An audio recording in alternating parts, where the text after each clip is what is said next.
All right, hey, welcome back to Dropping In Surf Show. Today is June 25th, 2020. My name is Rob Case. I'm a surfing paddling coach. I'm recording from Belmarine Keys, California. With me, my co-host is a doctor of physical therapy, Jim Sigelnik, and he is recording from Green Bay, California. Hey, Jim, we're doing, I'm mixing it up every time I move my recording around the house, so you'll just get a tour of the house. No, I like that. One time we got to see your son's artwork, and now it looks like we got Lori, Gavin, and Ethan.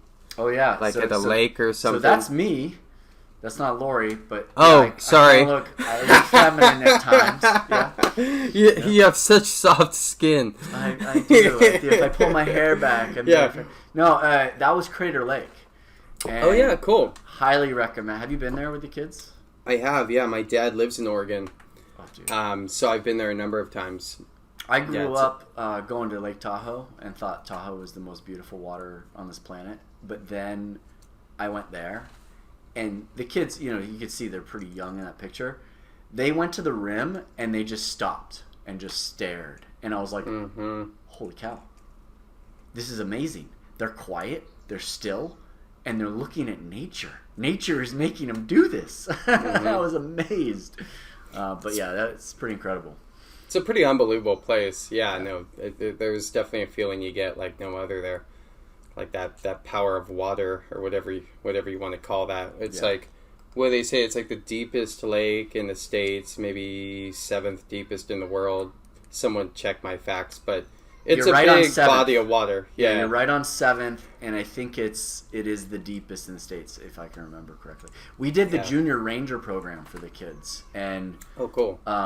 We do Junior Rangers whenever we go to a national park. We'll always do a Junior Ranger program, and they were like the most strict. They're like, I see you haven't fully filled out page 6. I'm like, the kid's 5. Like, he's not gonna write a theoretical essay on Crater Lake right now. Yeah, totally. But that's funny, man. You should get as Gavin gets older, take him to the Muir Woods one, because the badges are made of wood. Like the badge that they get, the little pin that they get. So it's really, really cool. That's awesome. Yeah. So, what have you been up to this week, man? Yeah, this week, just kind of like making a push, I guess, back towards normalcy. I feel kind of boring because I think I say that a lot. But, working in the clinic with a mask on, seeing patients. More patients are coming in. We were just talking about, like, the whole kind of COVID cases off our recording. But, like, as time goes by, you get people that are still afraid to come into a clinic or a hospital, and then you get the other... whatever 20 or 30% that's like kind of been dealing with these niggling pains for so long that they're just so fed up that they're like, I don't care, I'm coming in. I had a guy who was 66 years old, and I kind of go through my script. I go, yeah, you do have diabetes, you're in that high risk category for age. And he goes, Jim, I don't care about any of that, I'm coming in. I said, okay, come in. So like it's really interesting just to see like how dichotomous like people's personalities are, and so it feels good to get back on track. Recreationally, since we last did one of these, I've taken Gavin, my 3-year-old son, surfing twice, once in Bolinas and once at like a little local beach in the bay here that kicked up some pretty good wind swell, and he's been having a lot of fun with that. Yeah, it was pumping the other day, the wind. Yeah, I got off work yesterday and it was howling south wind, and what I've learned is that little beach kicks up like little 1-2 foot little wind slough, but weirdly enough it had decent shape, and like if I showed you that beach you would laugh. You'd go, there's no way you're surfing that. I know exactly which beach you're talking about. I've driven by it and I'm like, man, that looks pretty cool, because it's right below the bridge, right? Or you can see the bridge. You're looking right at it. Exactly. But like, so no one surfs there. Like, it's not a surf spot, so don't go there and like try to surf it. But if you're 3 years old and you're just doing belly riding, like, it's a hoot, because I can just push him in and actually run along with him. So he's actually on the board by himself now, and he's like looking at me and I'm looking at him, and he's, we caught some like 20-30 foot rides yesterday. Nice. Long, like horizontal, not obviously face. So yeah, it was really cool. Do you have fins on the board for him? This is on the side. Yeah, I do. Yeah, nice. I should take them out, like, because they do catch and drag, but on the sand. But it's a foam board, so we'll have to coordinate a day, because I'm sure that'd be cool. My boys would love it too. It'd be a great place, or Bolinas would be great for everyone. Yeah. Well, I've told you my son's experience at Bolinas. He doesn't like the rocks on the inside. Oh, yeah. Yeah, he's not a fan. Yeah, I can understand that. What happened to him? He just hit it. He hit one lightly, and that one bad experience, it builds something to do with maybe the topic that we're gonna maybe talk about today. Yeah. You really surprised me this week. You're like, hey, sorry, I guess I'll kind of pseudo-introduce what we're going to talk about. Go for it. You sent me this article called The Biology of Fear, and maybe we'll link to this, or definitely on Instagram I'll put up a citation to it. But it's by this guy named Ralph Adolphs, and he is... let's see, I had it up. I was trying to figure out like what his credentials are, but what he has here is in the Division of Humanities and Social Sciences at California Institute of Tech in Pasadena. Yeah, Caltech. He's a super smart guy. He's super smart, and he wrote this article called The Biology of Fear, and you prefaced it with like, hey, let's read this article and kind of discuss it a little bit on the next week's podcast. And I said, hey, and I think you said it's going to be a challenge, and I read the article, and it's definitely going to be a challenge. Yeah. Well, it's completely outside of both of our wheelhouses. It deals with psychology. But what I found about it is it talks about how fear really is something that affects our human biology. It affects our neurobiology as well as our psychology. And I wanted to relate it to surfing. And the reason I came across this because I this last Sunday got the boat surfing up. It was kind of opening day with clients on the boat surfing, and I had a great time. The participants had a great time, and one participant in particular, we were working on top turn, and I was trying to describe a top turn to him, and something that I have a major bad habit that my back arm will lay back. I'll do what I call the Larry layback. And it comes from my years of wakeboarding, where you have this boat that's pulling you, and you always have this speed, and you could lay back, you could see your spray, and it'll pull you back upright. But on a surfboard, if you were to do that, you need an extremely high amount of speed in order to recover your center of gravity over the board as you compress back down to recover that layback. I don't do laybacks. I do terrible top turns. So when I do a good top turn, like a proper vertical reentry, the way that I've kind of gotten over some of that hump mentally was I explained to him it's kind of like a blind turn. Because you, as we've discussed, you kind of look away and you don't actually see your board connecting with the lip. Does that make sense? Mm-hmm. So I'm talking about forehand top turn. Yeah. And then I was like, wait a minute, the backhand bottom turn is actually a similar motion. Mm-hmm. So why am I so terrified of turning my head away from the lip? You aim toward your target, and before you hit it, you turn your shoulders, you turn your head away, and you never actually see it. Because if you look at your board hitting the lip, and you look for the spray, your shoulders don't turn, your hips don't turn, the board doesn't rotate, right? And you end up doing a layback with no speed. And you see this a lot, right? And the bottom turn, backside bottom turn is a very similar rotation. You're turning, you're looking. But because over, like I'm regular foot, so I turn to my left if I'm doing frontside top or backside bottom turn, the peripheral, you don't see where your board is tracking. It is blind. On the backside bottom turn, I'm totally comfortable doing that. But there was this realization that I think I was fearful of not seeing my board hitting the lip. right? Because it's very blind. In wakeboarding, a blind landing is terrifying. Like when you jump off the wake and you turn away from the boat and you land with the handle behind your back and you're looking off, like way off behind you, that's a blind landing. And if you catch an edge, it hurts like hell. But that's like in the back of my head, I had this anxiety about these blind moves, these blind maneuvers. But this was my big realization coaching him. I said, hey, listen, you have to look away before you hit the lip. And you can't watch your spray. I've got you on video. So we're going to see the spray on video. So don't worry. We're going to be able to see it. So just look away. And as soon as he started doing that, whip, and he was just like hitting the lip just beautifully. Great timing, right? But it got me thinking about this topic of fear. And is it a fear of getting hurt for me? Like, was it a fear of the board slipping off my foot, hitting the lip, and then knocking me in the side of the head? So was it a physical, like, fear of being harmed? Or was it a fear of trying it and failing? And, like, more of a social fear, right? And so this article kind of popped up in my brain based off, that was, like, kind of what started it.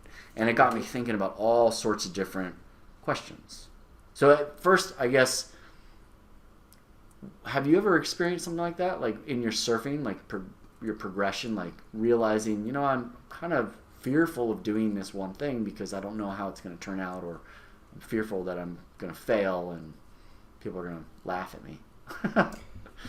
Yeah, no, I think so. Like, there was a point in my life where I was like trying to push big waves or bigger waves, small waves to people to ride big waves for people to ride small waves. And obviously fear came with that. But yeah, it's interesting how you describe that. Like, it's fear / lack of awareness. Maybe those are on like the same continuum almost, but fear being a step up. But I've definitely had feedback. Like, I remember the first time I don't make a lot of barrels. I'm not that great of a surfer. But the first time I made a barrel, like actually in and out, I remember trying to keep my eyes open. And someone told me, Kelly Slater said it, I think, that when you go in a barrel, like, don't close your eyes because then you have like no shot. And I remember vividly when I made my first barrel, it was like I was just keeping my eyes open. And when I came out, I had this like aha moment, and there's probably been a lot of aha moments I've had in my surfing. Like, I love how you say like the front side carve is kind of like the backside bottom turn. And I started realizing that, and I was like, yeah, the front side bottom turn is kind of like the backside roundhouse. Totally, yeah. So like, if you just nail those two maneuvers, like, you're pretty good front side and backside with some basics. But had a lot of fear trying to push bigger waves. Still have a fear of bigger waves. That's probably the biggest thing that stands out in my like surfing experience, is like dealing with that anxiety, fear when a big wave's coming, and how to react. And I've definitely had I had one scary experience at Ocean Beach where I thought I was going to drown, and actually broke my my step up board, and bellied in on half a board, and really had to kind of reevaluate what I was doing in life with surfing. So yeah, I've definitely had some fear. But yeah, in terms of fear of a specific maneuver, maybe our local spot, like on really steep days, like taking off deep and late, like kind of on our main little like pseudo point peak. Like when I was in high school and even in my early 20s, had fear on some days, and now it's like, now I can do it. Fear of like physical harm, or fear of public display of embarrassment if you didn't make it? Yeah, I think fear of physical harm, at least that's how I rationalize it, but I've definitely had the social anxiety with surfing too, especially at like a spot, like our local spot where, people are going to see you over and over, like when I was younger, like if there were a certain crew of people on it, I would just go down the beach because I didn't want to be involved in it, because I didn't want to like display how bad of a surfer I might be, and then like kind of inchworm back over there. So yeah, I guess that's like a social anxiety kind of element that if I had to kind of show my cards here, that I as a surfer would carry, like in that, like, you know, I think that just comes with being young and not being comfortable in your own skin. Like nowadays it's like, I don't know if I'm that much better of a surfer, but I don't really care. I'm going for it because it's my time. You know what I mean? Like, right. Like I'm comfortable if I fall in front of a bunch of teenagers. I really could care less, you know. Yeah. But when I was like 15 years younger, like that might really embarrass me. So yeah, absolutely. And I think that you can apply it. You said it goes away with age. I know adult learners that feeling of being a grom again and feeling like they're judged, it comes right back. And I think that in time you do start to learn to be more comfortable in your own skin and say, hey, you know what? I accept the fact that I'm going to learn here. If you don't, everything's going to take longer.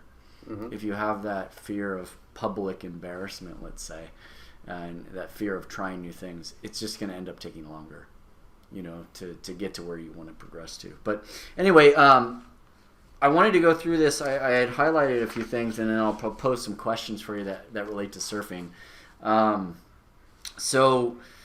Ralph talks about fear is an intervening variable between sets of context-dependent stimuli and suites of behavioral response. So really fancy way of saying that you've got to have some sort of stimuli to induce fear. And he talks about the different types, and there's also different responses to that. So it's unlike a reflex, where fear is much more flexible in nature. He talks about it being more adaptable, whereas reflex is more stringent and less adaptive. So this got me thinking about the pros and how really a lot of their maneuvers and their reactions to the waves that they move are almost reflexive in nature. Mm-hmm. So I wondered, like, over time and through repetition, because fear is adaptive, and that was the greatest thing that I read about this, and we'll talk a little bit more about that, but this explains so much why, you know, like, for example, a surfer that has more experience fear starts to diminish, but it never goes away. It just starts to diminish as you get more repetitions in the ocean in different situations and different times. That fear starts to diminish, and the physiological response you have to that fear starts to be more under control. To your point of barrel riding, I'm sure you had, you know, probably hundreds of closeout barrels where you closed your eyes, and you had to go through those experiences, and as your body adapted to that, not a reflex, but that physical change that you had, that physiological and psychological change of, you know what, I've been in this 99 times before. This time I'm going to force my eyes open, right? And as soon as you do that, boom, everything changes now, and you make it out, and you're like, that made all the difference, and it almost snowballs from there. Yeah. Yeah, no, it's I think you're onto it. You know, I think if we kind of had to tie a little bit of science, and I'll just preface everything I'm going to say from here forward, like, I'm not a neurobiologist or nor am I. Anything like that, you know, but I'm very accustomed to dealing with individuals with fear. And in many cases, we would say this fear is maladaptive, which is something that our author here isn't discussing. He's talking about fear as being an adaptive response. And in my mind, a reflex by definition is subcortical, like or monosynaptic, we can call it, which is like something happens to the body, it automatically reflexes, and that impulse went from the extremity to the spinal cord and back and never went up to the brain, right? And fear, like, obviously our author here talks about it quite a bit, and he gets very, if you choose to read the article, I'm going to save you like a lot of, like, if you feel bad about your awareness of, like, anatomy, if you read this article, don't feel bad, because he goes into a tremendous amount of detail on, like, all this, like, neurophysiology and circuitry. And but like most people have heard of the amygdala. I mean, that's in the brain, and that obviously has some sort of function when it comes to fear. And then he talks about how the amygdala has other functions as well. So yeah, it's like I think it's like there's like something tells me it's like you could practice things so many times that it becomes like automatic, like a reflex. But the reality is there's probably some nuances that are actually happening in the cortical level. They're just happening at lightning speed. Kind of like we were talking about last time, like if you do something with your non-dominant arm, that whole circuitry is less practiced. So it's slower, it's less refined. There's less motor units or neurons or however you want to kind of refer to it. But like, you know, again, it's practice, it's repetition. And obviously, the more you do it, the quicker you could get at it. Right.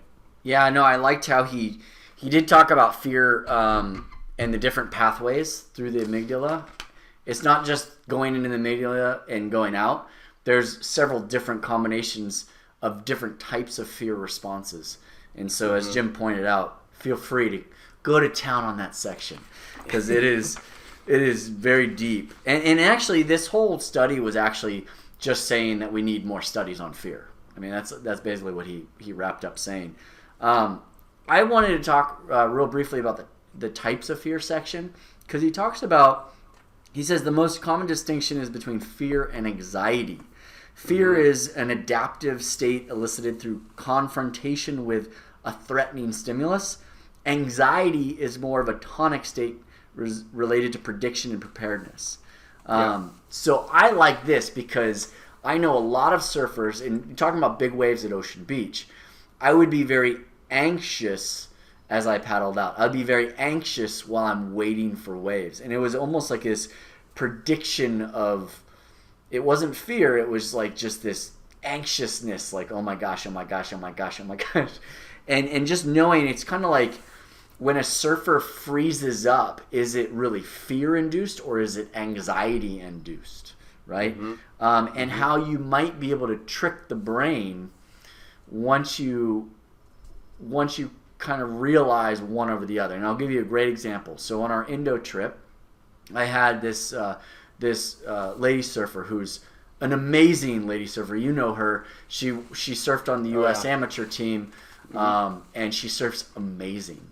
And so we went out to Indo, and she resides in San Diego, where the waves don't get huge all that often.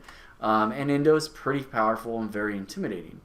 So the first day, I noticed you could start to see the physical responses of fear in her face. Eyes widening, hesitation, like I've never seen her before. All of her bad paddling habits came back like instantaneously, and I was like, what the heck? Like, she was a perfect example of paddling before. And then all of a sudden all these things happened. So, you know, over the course of a few days, we started to just chat more, and it was very clear to me that she was very uncomfortable in those types of ways. And I don't think it was necessarily size, and this was something that I kind of was talking with the group about, is that I'm terrified of 3-foot pipe, but not terrified of 10-foot OB. You know, because 3-foot pipe is very different the way it breaks than 10-foot OB. So it's not size that really makes someone uncomfortable. And so with her, what we did was we slowly got her out on bigger and bigger days. And it was this one session in particular, I forget which day it was, but it was somewhere in the middle of the week. And I was filming, and she came walking up after her session. She's like, man, that was so fun. I was like, yeah, take a look at the pictures and the video. And I was showing it to her, and she's like, whoa, those waves were huge. I was like, yeah, like you can surf it. Like it was this mind trick where it was kind of smaller when she first went out, and then they started getting bigger and bigger, but not to the point at which her mind went into, oh, these are bigger waves than I've experienced. Oh my gosh, I'm in an uncomfortable situation. It was just to that point where it got big enough that when we showed her the physical evidence that, listen, these are some of the biggest waves you've surfed, and you surfed them very comfortably. And it was almost like we tricked the brain. And then the next day it was a little bit better. And it was almost this kind of this gradual upgrade. And she knew her limits, which was great. By the end of the day, or end of the week, we had one of the biggest swells, and she's like, yeah, I'm not touching that. And so we went to another spot. But I think the way that we kind of trick the brain in that sense is to have somebody film you in more, uncomfortable waves, or hopefully if you could time it so the swell is rising but not to the point where it gets out of your comfort level. That was the perfect storm that I could have asked for. But that's kind of how we, tricking the brain. Does that make sense to you? Yeah, it does. I think you're minus the filming aspect. Essentially what you're describing is what clinicians call graded exposure.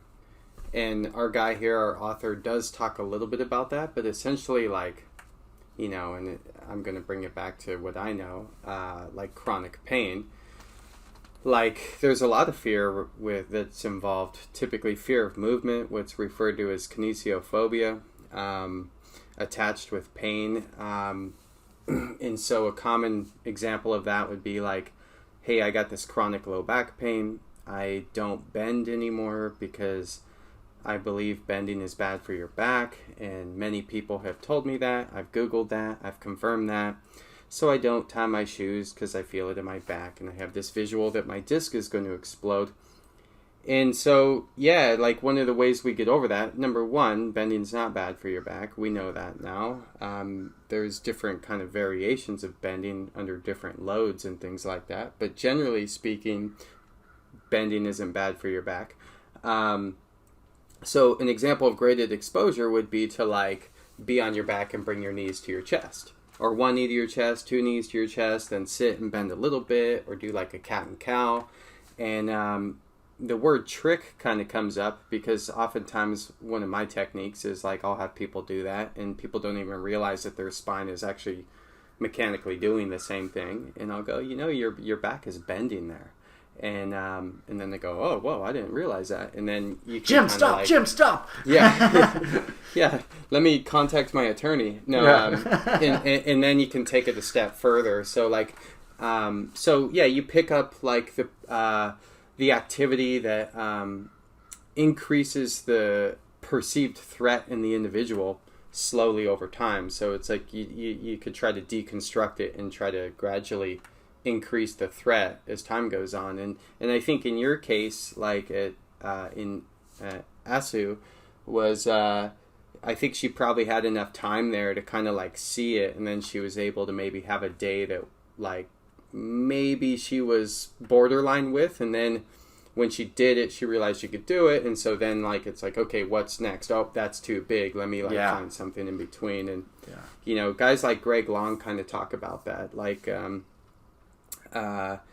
big wave surfing for him, he'll say didn't happen overnight. It was he grew up surfing Orange County, and then looking for bigger waves around the LA area, and then going to Baja and surfing down there, and then before going surfing places like Mavericks, it was a very kind of tiered approach versus oh, okay, I got the skill set, let me just surf Mavericks one day. And again, I say that I'm not a big wave surfer, but I've just heard him speak about it, and in my mind I go, oh, that's a very it's a form of graded exposure, Yeah, and I think that's just a way that surf coaches, first the sign a surf coach can see is, he talks in this article about really facial expressions of fear are very prominent in humans and sometimes in monkeys.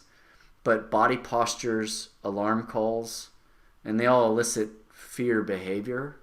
And so, for example, the eyes widening is one. Mm-hmm. So if you start to see your students freeze up a little bit, get more tense, their eyes are widening when they have to go, they start pulling back.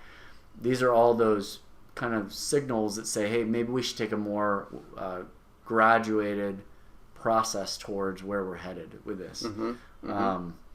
So yeah, I think this is really cool, and to explain to them that it's totally normal to feel the way that they feel, and that with time, the fear is going to feel less. But even the big wave guys that I work with, they're like, yeah, man, I'm still fearful out there. I've just learned to manage it. I've taken a separation between anxiety and fear. Fear being a stimulus response, And if I let that stimuli overcome my response to it, then I know I'm going to be in a worse situation. And so they've put themselves in enough training situations where they elicit that fear response. That's where breath hold training really helps. Apnea training really helps. Going out and really putting themselves in kind of fearful situations that they can easily kind of remove themselves from to elicit that fear response so they can get those repetitions over and over and over again. And so I think that's just the way to adapt that away from having a fearful response of kind of shutting down. And I love that you brought up the whole like in a barrel, because there was a section here that I absolutely loved. A major contextual factor in the evaluation of fear-inducing stimuli is whether or not escape might be possible, right? Mm-hmm. And so, or whether the threat seems inescapable or not, right? So if you have something that escape is not possible, or that it is possible, then your flight response will happen. You're just gonna get out of there. You're like when you're in the tube and you're like, okay, I can see I'm going to close out. I'm kind of fearful. I'm going to duck through the back, right? Mm-hmm. Or you pin drop into the sandbar and the reef and you go out the back, right? Mm-hmm. And it's you don't stick with it, right? And so there's this point, if you think it's inescapable, if you think I can't pin drop, I can't cut through, I've got to stay on my line and I've got to keep my eyes open and I've got to just keep going in that direction and trust that I'm going to come out, your responses are freezing or defense. Mm-hmm. That's what he explains, right? So freezing would not be good in that situation, but your defense response would be hyperactive reflexes almost of saying, okay, I'm going to survive this. I'm just going to stay and I'm going to stay focused and go through that. The first time you probably experience that, it's always going to be freezing. Mm-hmm. But to your point, as you experience that more and more and more, and that's why surf coaches say, if you want to learn how to barrel, catch a bunch of closeouts. If you want to learn how to barrel, catch a bunch of closeouts. Mm-hmm. I would extend that, say, catch a bunch of closeouts with the idea that you're going to come out the other end. Mm-hmm. Don't go into it thinking this is a closeout, because you're already predisposition is that I'm going to either bail or jump off the back, right? You're already in the back of your mind thinking it's a closeout. There's no way I'm going to get through it. But if you go in thinking, I'm going to make it through, there's that switch in your brain that goes from freezing to defense. Right. And you're hyperactive at focusing on keeping those eyes open and making it through. Does that make sense? Yeah, it does.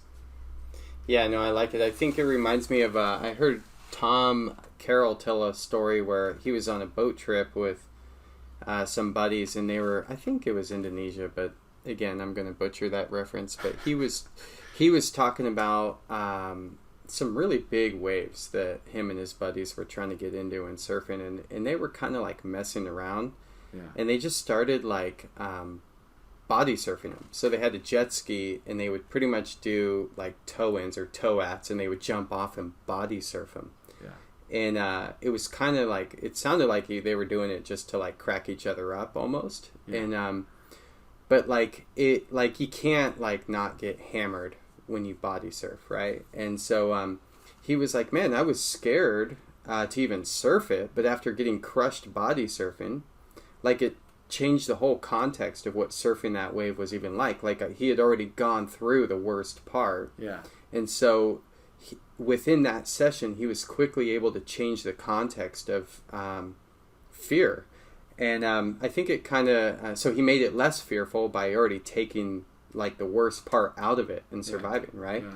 And so one of the things that Ralph mentions in that article that I found kind of fascinating, that I've never really maybe thought about anxiety and fear like this, but essentially he describes it as a continuum. So like anxiety, he describes as almost like a pre-fear, and then you have fear, and then you have panic. And so like, and then what you just described is kind of the panic stage. So when you encounter panic, then you're looking at like fight or flight. Do I freeze up, or do I defend myself, or do I flee, right? And so so if like, you know, anxiety is kind of like prepping the behavior, right? So anxiety could be good or bad because it's preparing you for your response or your action. And another guy, like, I guess it's hard to not have a surf show where you're talking about fear and incorporate big waves. And if I was a big wave surfer, maybe I would give it more credibility. But I'll reference Laird Hamilton. Laird Hamilton also talks about fear surfing places like Jaws, and he's like, he's been doing it, and he's obviously one of the best at it. It's not like he's not fearful out there, he says. He just knows how to use the fear for action whereas others would be fearful and maybe freeze up and kill themselves, right? So again, that continuum of anxiety, fear, and panic arguably is probably like wider in practiced individuals, and the ability to modulate it, which has to come at a cortical level, probably only happens through practice. Like any other motor skill and neuro pathway, it happens from repetition.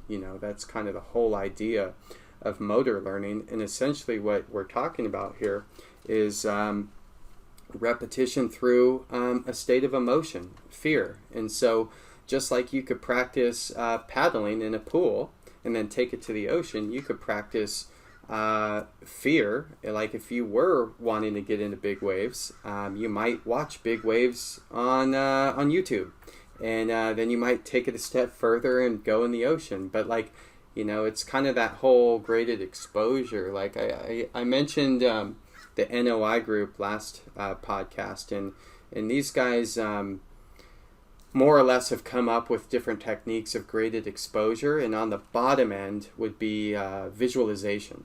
Yeah. So like there are people out there suffering with pain so bad, like chronic low back pain, that if they even just think about bending, it hurts their back.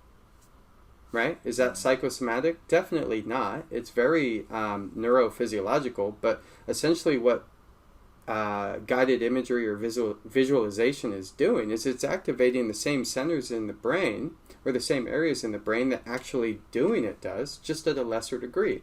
Yeah. So if your nervous system is sensitive to that whole concept of threat, bending, then you have less sensitive, or you have higher sensitivity or less threshold, however you want to look at it. Yeah. And so you don't start with the stuff I just talked about, right? You don't start with bending your back. You start with thinking about it. And then they take you through different kind of transitions from there, from left or right discrimination, which kind of goes along that whole mirror neuron concept we talked about last time. So an example of that would be like, let's say my right hand has complex regional pain syndrome. It has really intense pain. I can't even look at this hand, right? It hurts so bad if I think about it. So left-right discrimination might be, I go through a magazine and I start like circling all the right hands that I see on images, right? And so what I'm doing is I'm trying to train reaction in the brain to focus on an individual's right hand in like an advertisement of a magazine. Seems silly, but what it's doing is it's activating the same center at the brain, or the same centers of the brain that visualization would do. It's just a rung up from that. And then from there, you could take it to the opposite hand. So you'd probably start left hand, then right hand with circling. And what we know with people with chronic issues is there's a delay in the timing. So like if I have chronic right hand pain, I'm quicker to be able to spot out left hands in images versus right hands. I can do it, but it's slower. Right? And so that's not an accident. That has to do with central changes that actually happen, or plastic changes that happen in how our brain perceives our right hand, i.e.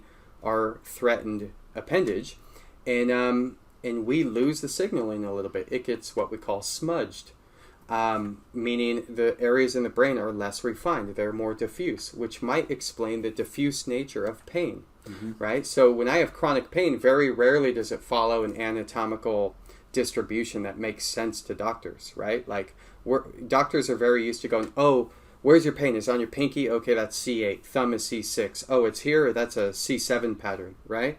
And so the minute you tell the doctor my whole hand is numb, he or she goes, okay, well, we have to think of like, is this a stroke? Is this a spinal cord injury? No, it could just be a sensitive nervous system. Right. Because complicated changes happen to the brain. There's cortical smudging, right? And so the positive thing is you can refine the brain through the same plastic changes with graded exposure. And that would all go along that whole continuum of anxiety, fear, panic. You can kind of match the graded exposure to where you're at. You know, if you have less anxiety and fear, then you do more stimulus to activate those pathways. If you have more, then obviously you do less. Yeah. And then going back to kind of Laird talking about not having fear, but being able to use it, he probably knows consciously when that fear starts, and that's when he locks into some sort of mode or process in his brain or his body that makes the movements and what he's doing, his behavior, positive when it has that fear-induced response. Does that make sense? Mm-hmm. Yeah, totally. So instead of having an anxiety response or a fearful response, he actually has conditioned it so that he has a positive, more focused response when he feels that fear. And that's, I know when I started big wave surfing, that was kind of, I started to feel that, where I was like, okay, this is bigger than I've ever surfed. I need to be hyper focused on the basics, the fundamentals. Just get up, just catch the wave first. Just get to my feet. Like, keep it just like, you almost simplify things into this checklist. That's the way my brain works. Mm-hmm. And I like the idea of the spectrum, because if you're super anxious when you go surfing, whether it's 2 foot or 10 foot or big and massive barrels or just mushy waves, if you're fearful or anxious, I should say, if you're anxious in that situation, you know, fear actually has a physiological response. Your heart rate goes up, you start breathing differently. There are ways that you can manage and hack those situations to lower the anxiety so that you start a little bit further up on the spectrum, as you put it. So instead of starting from the very, very beginning of I'm super anxious and you make it worse, you can start maybe a quarter of the way up. You're still anxious, but you're able to at least quell the physiological fear responses that you might be feeling through breathing, through going to a happy place. There's all sorts of different ways. And I know in my level 1 course I talk about breathing for paddling, and one of them is, you know, how do we get into a relaxed state and lower the heart rate even when we're under exertion. So they're definitely, and there's tons of stuff out there for breathing. It's all kind of the same stuff. But I really like that. That's pretty cool. Super cool stuff. And then I think this last little note I had, which I starred, we talked a little bit about it. A class of social stimuli that commonly induces anxiety and is likely unique to humans is public evaluation. That's all surfing is. Surfers are the worst, man. We are the worst. Yeah. Actually, there's a podcast where a guy talks about it. His name is Scott Bass, and he says surfers are the worst. We are. Dude, I got shit the other day at our local beach for having a hooded suit. Like some guy came up to me, so aren't you like super hot in that suit? I'm like, no. And he's like, I can't believe you're wearing a hooded suit. I'm like, yeah, I don't know. Like, he just made me feel bad for like wearing a hooded suit, and I'm like, man, I'm just trying to like, maybe I have a bald spot. Maybe I'm trying to have some UV protection. Like maybe, maybe I have an ear condition you don't know about. Like, back off, man. Like, but that's the thing. Like, and we kind of do it to ourselves because, I mean, surfing is obviously a very subjective thing. Like, when we start critiquing it, like, we try to objectify it with contests like that score and this score, but the reality is the whole thing is subjective. And so when you bring in that subjective element, I mean, if that's the whole like kind of idea of the sport, you're going to get these kind of like, you know, social kind of pressures that kind of come along with it, you know. Yeah. Well, and to your point earlier is at least one thing that I've tried to cope with the social public and embarrassing moments like that is that person, and I justified in my head, that person has insecurities that I don't know about. Right. Maybe they got up that morning thinking, oh, should I grab my suit with a hood? no, I'm going to be made fun of. And now he turns around and is making fun of you for that, but it was his insecurity that kind of drew that out in him. So that's the way that I cope with it, is that at our age now, it's like, well, I'm going to just do what I'm having fun doing and that I'm comfortable with, and I found that opens up so many more doors of opportunity for you once you get rid of that anxiety over public humiliation.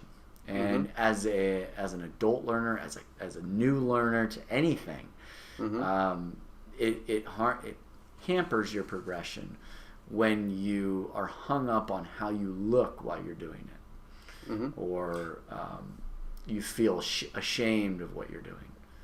Yeah, I mean, I know surfers that won't even ride like mid-lengths or longboards if they're a short boarder because like they don't want other people to see them going through that, whether it's like the boards itself represent a social, group that you don't want to be involved with, or you don't want to get on it and look unskilled at something, and you don't want to like walk back to your car with your head hung between your legs, you know what I mean? Like, there's so much to that. Like, and again, I work with a lot of surfers in pain. So I know the strategy of like, oh, I'm just not going to surf because like my back hurts when I pop up and I don't want people to see me fall. Yeah. So I'm just not surfing. And then that's kind of like a really like coupled response. So it's like, again, like, last week I talked about kind of some of that like Pavlov's dog stuff, that classical conditioning, what we kind of refer to as maybe the pain hypersensitivity theory, which is, okay, so I have a context of popping up and now my back hurts when I do it. So the more I've done that, the more I've kind of associated popping up with pain, and I'm doing all these things to kind of help with it. But now what's coming into that spectrum, maybe it's not fear, but there's a social anxiety. But remember, Ralph talked about anxiety along the same kind of spectrum, is so now I don't want to go to the beach because I don't want people to see me pop up slow or labored or fall because my back pinches. So now I'm not exposing myself to it, so I'm missing out on the opportunity to go through some of those like neuroplastic changes that we're trying to make. And I'm also just like taking myself out of practice too. So I'm doing two things that are negative based off social anxiety. Whereas like, I've been like with people like, what would happen if you just got on a fun board and just like found a beach with no one there so you don't feel pressured, and just like let it hurt a little bit and like go through the repetitions and let it be clunky, but like get better at it and convince yourself that like you can do it without pain. But like that's kind of somewhere in the middle of that like graded exposure. But again, now I'm generalizing here, surfers sometimes will judge each other based off these superficialities, and that can be really debilitating when you're trying to like get back into surfing with the context of pain involved. So yeah, I know. I have anxiety about taking like the biggest set waves with everybody watching, and blowing it, or doing like really when you read about high performance surfing, doing a high degree of difficulty maneuver right at the very beginning of the wave, from a competition point of view, is seen as something that you want to start doing. So and the power of the wave is there, so you're going to have a higher likelihood of actually making it. But most people wait until the very end of the wave to do their high degree of difficulty maneuver, where it's a little bit weaker at times, right? And so what if you got the set wave and you go for that high degree of difficulty maneuver right off the bat and you blow it, and that set wave goes by unridden? And so there's this social anxiety that you get over that, and so you end up not doing that, trying that maneuver, and therefore you never get to that progression to do that. So it's almost like you have to keep doing it over and over and over again until you realize that even before you paddle out, you've already been judged. Yeah, totally. By all your fellow surfers. It doesn't matter if you catch waves. You've already been sized up in every lineup. even before you paddle out. And as soon as you kind of get that and you're like, you know what, I don't care how I'm judged, I'm just going to go out and have fun, it opens up, like you said, more opportunities for improvement. Yeah, and you know, we should probably play the counterpart to that, like, again, bringing it back to these guys like Laird Hamilton. Look at, like, how they got good at big wave surfing. Like, very rarely is it a solo pursuit. Each one of these guys that's got really accomplished in the big wave world, they had, like, little social groups, whether it was the guy on the ski, the guy on the boat, you know, they all have their kind of, like, their little groups. And so the social thing can be an anxious thing, but it could also be like a sense of positive reinforcement too, if you're around the right people with the same goal. But yeah, you know, I tend to look at things as like things that produce anxiety are usually an opportunity for growth, right? Yeah. Like, just generally speaking, like if I'm nervous about something in this day and age, like there's very like things that people get nervous of, like, you know, social interactions and public speaking and, you know, those kind of things. Like, if you're nervous to do those things, number one, you're probably normal, and number two, it's probably your body's way of trying to prepare the right action. So it just means you care, you know. Versus like some people with really bad anxiety will feel that and then go, I'm moving away from that. Right? Like, I'm not going to public speak. I'm going to not go to that thing that makes me feel like that because it's really uncomfortable, you know? And, you know, again, I'm not a psychologist, but like, I do try to help people the best I can that have anxiety with things like movement. And when there is anxiety there, if you can deconstruct it and build it back up, I mean, there is opportunity for growth. So I always get, you know, one of the first things that I do in my courses, my level 1 courses, is I thank them and tell them that, hey, listen, it is amazing what you're doing at humbling yourself to take basically several steps back to learn how to paddle. Which is the equivalent of me saying you didn't learn your ABCs correctly, so you're going to have to learn to rewrite and re-speak. Because paddling is one of those things where, you know, you could get to the intermediate level and then plateau and be embarrassed to have to go back and do paddling, or feel like, until they hit a point where they injure themselves or they're like finally just fed up. That's usually what I get, and it's this sense of humbling yourself and saying, hey, listen, you know, let's take several steps back, in essence, to make your progression break through that plateau. And it is very difficult for many, many, many people, which, I mean, this leads us actually into our segment. I know we did on our first week, wetsuits on backwards, kind of an embarrassing moment, surfing related. And talking about fear, talking about anxiety, talking about embarrassing moments, I'm sure you and I, when I look back at those embarrassing moments, when I felt embarrassed at the time, they were really just learning moments for the most part.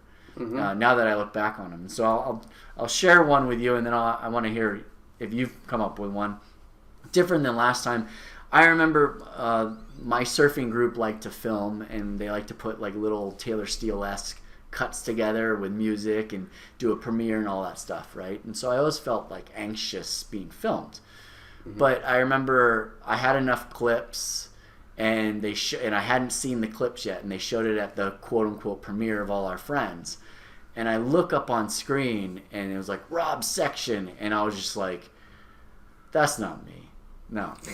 Now that term, that was, that it was like Kelly Slater layback 360 aerial, and like, that was not what I did. That's not me. And I was so embarrassed that for that whole section, I didn't want to ever be filmed again. But I look back on it, and that was when I kind of humbled myself and said, you know what? Maybe I shouldn't be riding these boards anymore. Maybe I should really work on some fundamentals here to try to progress a little bit better. And I think filming is one of those things that it's very embarrassing to watch yourself on film, but it's probably the best learning experience that you could have. Just even without a coach, just looking at yourself going, that's what I look like? Oh my gosh. Well, Yeah. And you just keep doing it over and over again. Mm-hmm. What about you? Yeah. What's another embarrassing moment for you?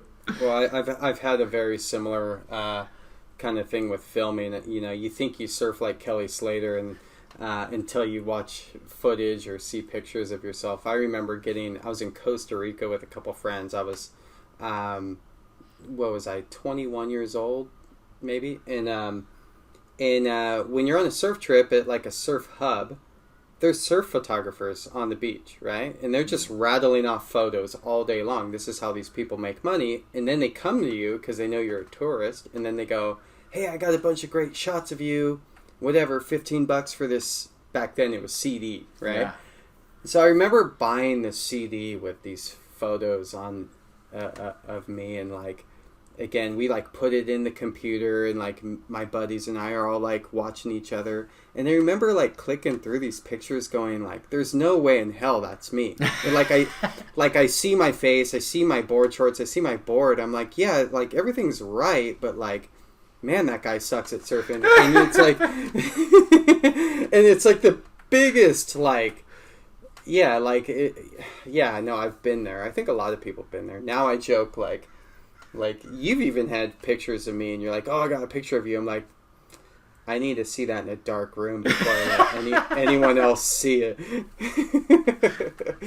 Yeah, no, I've definitely been there. I feel like I've been embarrassed so many times surfing. I've been surfing since I was like, 11 years old. So it's like stand-up surfing. I've been boogie boarding or bodyboarding. We don't call it boogie boarding anymore, right? Yeah. But I started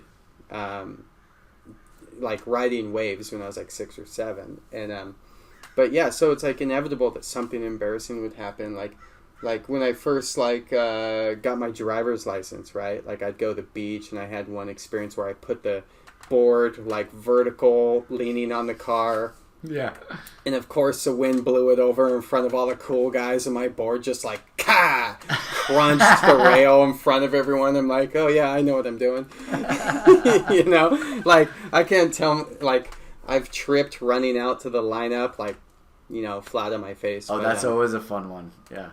But a really embarrassing moment that I had kind of thinking about what I would share with this was I was surfing in Santa Cruz at one of these like kind of coveted west side spots, and for those that don't know, like a lot of those spots are like mid-low tide spots, and they're like that for a reason, not only because the waves break better, but like there's no good way to get down to these spots. Like there's like a cliff with rocks, and then at low mid tide there's like maybe a 10 to 20 foot stretch of beach. Yeah. You can like kind of get on. Yeah, and it's like a goat trail down to the bigger rocks, and then you scramble down.